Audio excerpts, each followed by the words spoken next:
সবাইকে আমার ছোট্ট রান্নাঘরে স্বাগতম। আজকে আমরা বানাবো চিকেন চাপ আর নান রুটি। তাই প্রথমেই নিয়ে নিলাম ময়দা, এরপর এটার মধ্যে দিলাম বেকিং পাউডার আর বেকিং সোডা, এরপর দিলাম লবণ আর চিনি, এরপর একটু দিব ডিম।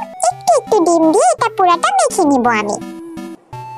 এবার এর মধ্যে একটু গরম পানি দিতে হবে। আল্লাহ, আমি ইস্টই ভুলে গেছিলাম, ইস্ট দিয়ে দিলাম। এবার একটু পানি দিলাম, দিয়ে আবার এটা ভালোভাবে মেখে নিব। দেখো, এভাবে মেখে নিব নরম করে। এবার এটার মধ্যে একটু তেল দিয়ে এটা মেখে নিব।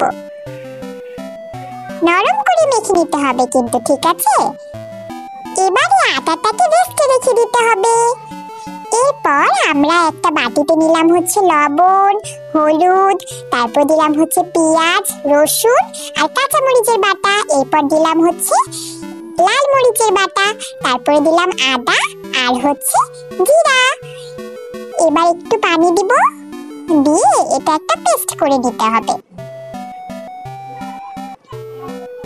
এটা দিয়ে আমরা কি করব জানো? এটা দিয়ে আমরা চিকেন চাপ মাখাবো। এবার এর মধ্যে একটু তেল দিয়ে নিলাম। এবার এটা আবারও মেখে নিব। এবার এটা রেডি। এবার এটার মধ্যে দিতে হবে একটু গোলমরিচের গুঁড়া আর একটু এলাচের গুঁড়া। দেখো, দিয়ে দিচ্ছি, এই তো দিয়ে দিলাম। এবার এটা ভালোভাবে মিশিয়ে নিতে হবে, ঠিক আছে? দেখো, আমি মিশিয়ে নিচ্ছি। এবার একটা চিকেন খুব সুন্দর করে পাতলা পাতলা করে কেটে নিতে হবে চাপের জন্য। রেডি আমার কাটা। এবারে এই মশলাটা মাখিয়ে নিতে হবে। দেখো আমি কিভাবে মাখাচ্ছি। এভাবেই কিন্তু মাখাতে হবে, ঠিক আছে?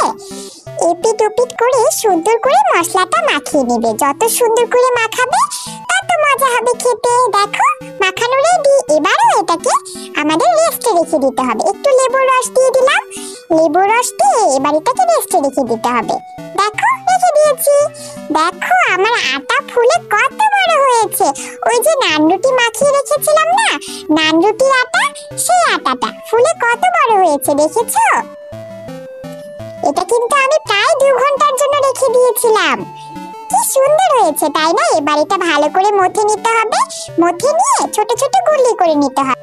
যে কটা রুটি বানাবো সে কটা গুল্লি করে নিয়েছি। এবারে রুটিটা বেলে নিতে হবে, একটু করে বেলতে হবে। চুলায় তাওয়া দিয়ে দিয়েছি। এবার রুটিটার উপরে একটু পানি মালিশ করে নিতে হবে। এবার রুটিটা একটা কাপড়ের মধ্যে, মোটা একটা কাপড়ের মধ্যে রুটিটা এভাবে বিছিয়ে নিতে হবে। বিছিয়ে নিয়ে তারপর তাওয়ার উপরে দিতে হবে। দেখো, আমি এভাবে দিয়ে দিয়েছি। এবার এটা আস্তে আস্তে ফুলে যাবে। একটু চেপে চেপে দেব, হালকা একটু চেপে চেপে দিলে ভালো ফুলবে। দেখো কত সুন্দর ফুলে গেছে, তাই না? এবার তাওয়াটা একটু নিচু করে চুলার দিকে করে দিলে আরো ভালো ফুলবে। দেখো, হয়ে গেছে আমার নান রুটি রেডি।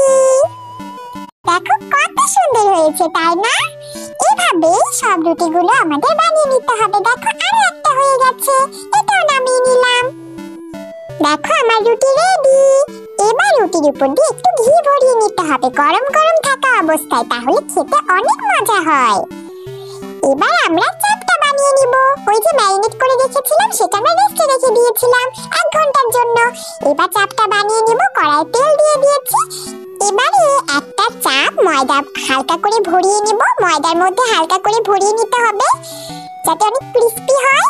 এভাবে ভরিয়ে নিয়ে এটা আমাদের তেলে ছেড়ে দিতে হবে। দেখো, দিয়ে দিয়েছি। কি সুন্দর হয়েছে, তাই না? এভাবে করে আস্তে আস্তে মৃদু জালে ভেজে নিতে হবে যাতে মাংসটা ভালোভাবে হয়। দেখো কি সুন্দর, আমার চাপ কিন্তু প্রায় হয়ে গেছে। এবার উঠিয়ে নিব। দেখো, উঠিয়ে নিব। এই তো নিলাম, কি সুন্দর। একটা চাপ রেডি। এবার বাকিগুলোও ভেজে নিব। দেখো, এটাও দিয়ে দিলাম। এই তো, এটাও হয়ে গেছে। এটাও উঠিয়ে নিব। দেখো, উঠিয়ে নিচ্ছি। তেল ঝাড়িয়ে আস্তে আস্তে উঠিয়ে নিতে হবে। দেখো, উঠিয়ে নিচ্ছি। রেডি আমার চিকেন চাপ আর নান রুটি। অনেক অনেক মজা হয়েছিল জানো। তোমরাও বাসায় বানিয়ে খাবে, খুব মজা লাগবে। চিকেন চাপ আর